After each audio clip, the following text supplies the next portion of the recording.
Good morning दोस्तों। आज हम लोगों के लिए एक विशेष सूचना और विशेष न्यूज आया है जो आप लोग पेपर में पढ़े भी होंगे, लेकिन इसको बारीकी से समझने की ज़रूरत है। आपको कुछ चीज़ें जो आपको बहुत ज़्यादा समझने की ज़रूरत है कि हमारे साथ ये झारखंड सरकार कौन सा खेल खेल रही है छात्रों के साथ। आप देखे भी होंगे पिछले 2 सालों में हेमंत सोरेन के द्वारा 5-5 लाख नियुक्तियां दी गई। यानी 2 साल में कितना नियुक्ति दी गई? 10 लाख। सबको पता होगा 10 लाख में कितना ठो नियुक्ति दिया गया? 10 ठो भी नियुक्ति नहीं मिला। हर साल कितना नियुक्ति का वादा हुआ था? 5 लाख। उस हिसाब से 2 साल में 10 लाख। ठीक है, तो 10 लाख में एक भी नियुक्ति अभी तक नहीं हुआ है। उसके अलावा हुआ क्या है ड्रामा, ठीक है, कि 6-7 वैकेंसी जो पेंडिंग था, जिसको कि कुछ स्टूडेंट को नौकरी का आशा था, उसका आशा को भी छीन लिया गया है। ठीक है, और अभी भी बहुत सारा जॉब पेंडिंग में रखा गया है, जिसमें सबसे मुख्य रूप से पंचायत सचिव है। ठीक है, तो ये खेल खेला जा रहा है। उसके अलावा जो विशेष आज आया है, एक नियमावली का बात करा जा रहा था कि रघुवर दास ने जो नियमावली बनाया था 14 जिला और 8 जिला वाला, वो कंसेप्ट गलत था। तो हम जो है हेमंत सोरेन है, बहुत बढ़िया कंसेप्ट लाएंगे, सबके साथ, सबका साथ होगा और सबका विकास होगा। तो देखिए किस तरह का विकास करना चाह रहा है और भेदभाव क्या है। आप भेदभाव को समझिएगा, छात्रों के प्रति ही भेदभाव है।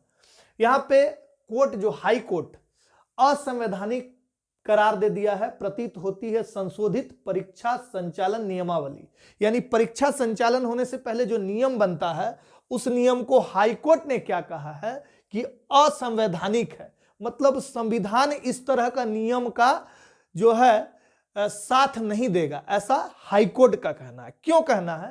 देखिए हुआ क्या है। एक्चुअली में एक चीज तो ये हुआ है नियमावली के साथ कि 12 लैंग्वेज पेपर जो 14 था, उसको 2 लैंग्वेज को हटा के 12 लैंग्वेज किया गया है, जिसमें उर्दू भी लैंग्वेज है। ठीक है, लेकिन हिंदी और इंग्लिश उस लैंग्वेज से गायब है। ठीक है, अब आप ये बताइए कि उर्दू बोलने वाले ज्यादा है इस झारखंड में कि हिंदी बोलने वाले ज्यादा है। ठीक है, हिंदी हटाने का मतलब तो कोई नहीं था। हिंदी हमारी मातृभाषा है, इसको किसी भी राज्य में हटाना नहीं चाहिए। और खास करके हमारा झारखंड, बिहार, ये सब राज्य हिंदी भाषी है, तो इसमें तो कोई सवाल ही नहीं उठता है। लेकिन अपना नोट छापने और पैसा कमाने के लिए जिस जिस तरह का काम किया जाए, जैसे जेपीएससी में घोटाला हुआ है, उस तरह से अपना नियम भी बना रहे कि इसमें भी अच्छे तरीके से घोटाला कर सके। और देखिए क्या किए हैं, ऐसा किए हैं कि 10वीं और 12वीं पास जो रहेगा झारखंड से, वो झारखंड का निवासी कहलाएगा। और झारखंड के बाहर से कोई अगर 10वीं 12वीं किया है तो झारखंड का निवासी नहीं कहलाएगा। ठीक है, लेकिन ये सबके लिए होना चाहिए। तो इसमें क्या किया गया है, देखिए यहाँ पे 10वीं एवं 12वीं की पढ़ाई के बाद नियुक्ति में शामिल होने की छूट दी गई है। ठीक है, अगर कोई रिजर्वेशन कैटेगरी वाला छात्र बाहर से पढ़ लिया है तो बाहर का नहीं है। ठीक है, और अगर कोई जनरल और ओबीसी कैटेगरी का या जनरल कैटेगरी का कोई व्यक्ति अगर बाहर से पढ़ लिया है, ठीक है ना, तो बाहर का हो गया। ऐसा कभी संवैधानिक रूप से हो सकता है? एक आदमी के लिए 2 नीति, एक राज्य का सेम पर्सन, छात्र छात्र होता है। छात्र को कास्ट और कैटेगरी में जो संवैधानिक है, जो छूट दिया गया है एसटी एससी को, ओबीसी को, वो तो संवैधानिक है, उसको दर्जा प्राप्त है। भीमराव अंबेडकर लिख के गए थे, संविधान बना था उसी समय से चलता आ रहा है, ये सभी को स्वीकार्य है। लेकिन एक ऐसा चीज जो जनरल अगर बाहर से पढ़ेगा तो झारखंड का नहीं है, और एसटी अगर बाहर से भी पढ़ लिया तो झारखंड का है। ठीक है, ये तो गलत बात है। ठीक है, सबके लिए एक ही, इसीलिए इसको असंवैधानिक बताया गया है। तो हेमंत सरकार से हमारी अपील है कि इस नियमावली को अच्छे तरह से ध्यान में रखकर संशोधित करे। ठीक है, ताकि सभी छात्रों को लाभ हो सके।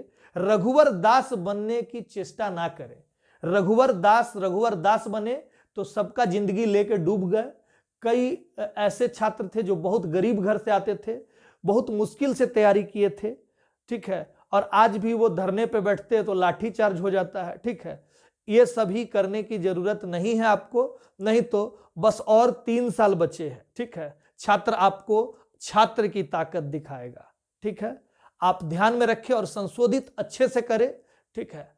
और यही बोलता हूं मैं कि ये जल्दी से जल्दी, और एक चीज और, 29 तारीख जो दूसरा स्थापना दिवस है, 2 साल हो रहा है सरकार बने हुए, 2 साल 29 तारीख हो रहा है। 29 तारीख को ये वैकेंसी शो भी करने का गुंजाइश है, लेकिन अभी सुनवाई पूरी तरह से नहीं हुआ, तो हो सकता 29 दिसंबर को हमारा वैकेंसी हो सकता आए भी और नहीं भी आए। मेरे चांसेस में 50-50 है, लेकिन आने वाला था 29 को, क्योंकि अभी चुनाव होने वाला, तो चुनाव का मसाला देना चाहती है ये झारखंड सरकार हम लोगों को, ठीक है।